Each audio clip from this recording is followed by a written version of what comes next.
What's up guys, my name is Julian, your solar expert, and today I'm going to be breaking down one of the most common questions I get on a daily basis, which is, should I go with Tesla? Is Tesla any good? Why is Tesla so cheap? And why are the reviews so bad? And so today I'm going to be answering all those questions and clearing up all the confusion. And on my board here I have Tesla along with Enphase and SolarEdge. A few things to understand is that Tesla actually does not manufacture any solar panels or inverters or anything like that. The only thing that Tesla Solar actually manufactures is their batteries, the Tesla Powerwall. So, all the time, one of the most common questions I hear literally verbatim is, should I go with the Tesla 400 watt all black panels? And the simple answer to this question is actually that Tesla 400 watt panel is a rebranded Q-cell 400 watt G10 Duo panel. The question then is that panel any good? And the simple answer is actually, yeah, it's actually a good panel. It's not necessarily the best panel in the world, but in my mind, I kind of think of it as like a middle of the road, but a good middle of the road panel. Now, the problem with Tesla is that it's not the panels necessarily. The problem is the inverter. And for Tesla, they use a centralized inverter, which is basically what I've been warning people and trying to steer people away from for the last 5 or 6 years, because statistically speaking, a centralized inverter versus a microinverting system is going to be much inferior in most cases. There's certain arguments here and there, why a centralized inverter may make more sense, but if we're talking about, putting solar on your home, 99.9% of the time, in my opinion at least, I think Enphase is going to be the better choice, which is basically choosing the microinverting systems. So why does Tesla not actually make anything besides the batteries? Well, this is kind of the background story. Elon Musk, he's always trying to be ahead of the curve. He looked at the market and thought, we all know how to make solar panels by now. I can't really add that much value to the market by making solar panels. I want to do something that's next generation. So about 5 or 6 years ago, I don't know the exact date, but Tesla basically started to develop the solar tiles, and they bet all their money and all their R&D on that. And that hasn't really been successful in the market yet. For whatever reason, there's multiple issues. One being it's much more expensive than originally advertised. When they got down to it, they realized that they're now on their 3rd generation of the solar tile system. They've had overheating problems because the underside of the tiles, for example, they need airflow in order to stay cool. Like, that's how solar panels oftentimes stay cool, is they have the airflow underneath the panels. And so with the Tesla tiles, the underside of the tile is the attic, so that's hot air. So they've had a lot of issues like that over the years, and it just hasn't really come to market and been adopted by the mainstream yet. So because of this, Tesla is kind of stuck not actually having a quality, niche in the market, except for the manufacturing their batteries. The one thing that Tesla is going to definitely be the best for is your price point. Now, Tesla, I oftentimes say that they're pretty much operating at no profit or even a loss because they're getting subsidized by Tesla, like Tesla Motors, and that they would never be able to actually sell systems for as cheap as they do. But just know and understand that if you go with Tesla, you really need to read the reviews and understand that there's been thousands and thousands of horror stories by really slow installations. There's been roof leaks that are relatively common.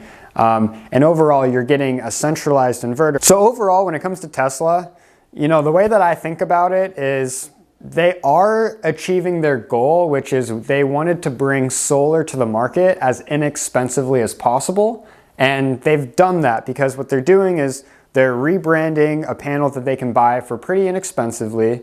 And they've had multiple centralized inverters that they've rebranded and put their Tesla encasing over, but you actually don't know what inverter you're really getting, and they keep changing, over the years. It's a different piece of hardware that they're choosing, which has proven to not be very reliable. So go watch my video on the centralized inverter versus power optimizer versus microinverting system if you have not seen it. If you're me and you're going off of my opinion, I'm going to definitely recommend that you go with a microinverting system by Enphase. And this is because when you compare the reliability and what happens if an inverter fails, it's not even similar, because if you have one inverter for the whole system, and if that one inverter fails, then the whole system is out.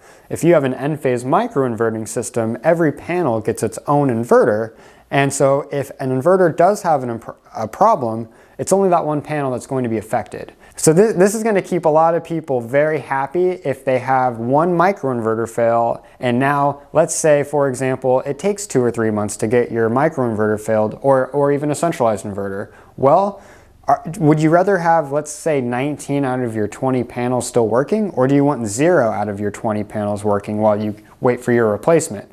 Obviously, you're going to want the 19 panels working. So the microinverting system allows you to not have a system that's going to fully go down. And I know that you're probably thinking, well, that's great, but how often do those centralized inverters really fail? And in our experience, and you know, because I receive tons of phone calls every day from people just like you watching the video, it's a lot of people that are, you know, they're stuck with their centralized inverters and they need help and they need to get it replaced, but the company that they chose went out of business and they just don't know what to do, or even find someone that wants to do the work, because most solar contractors are so busy nowadays that they don't even like to do warranty work, especially when it's on a system that they didn't even install. Okay, so let's talk about SolarEdge now. So SolarEdge, for a long time, they were actually like the largest in terms of market share in the US after they came out with their power optimizer system. But when Enphase came out with their IQ series back in, like, I think it was 2016, 2017, they slowly, just because they were just so bulletproof reliable, started to slowly just capture more and more market share every year. But SolarEdge is one of the biggest players, and like Sunrun, for example, has like a contract with SolarEdge, so they pretty much exclusively use SolarEdge. I usually sell against SolarEdge because there's a stack of SolarEdge inverter boxes that are just like in our office that they're all dead inverters. So with SolarEdge, you know, they're one of the largest, right? And they develop their power optimizers, which what the power optimizers do is it helps individualize the DC currents coming off the roof, so you don't have the common problem of the weakest performing panel dragging down the entire string, which is what you have in a just classic string centralized inverter system.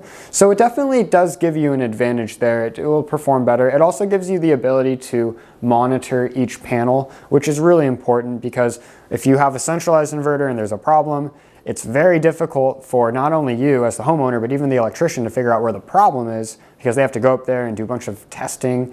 At least with the SolarEdge system, it does give you the ability to pinpoint where the problem is. But the Enphase microinverting system eliminates the central inverter altogether and just gives you one inverter under each panel. That's why they're called microinverters. They're very small, and that allows the whole system to be much more reliable. And it's also a product that's engineered from the start to last 25 plus years. Most centralized inverters, they're really only like 10 to 12 year products. So if you have any questions, feel free to reach out. My number is 760-473-5878. Call or text me, and I actually can help homeowners out all over the US. I don't have every state covered, but I have the majority of states covered. So give me a call and I can help you out. Thanks so much.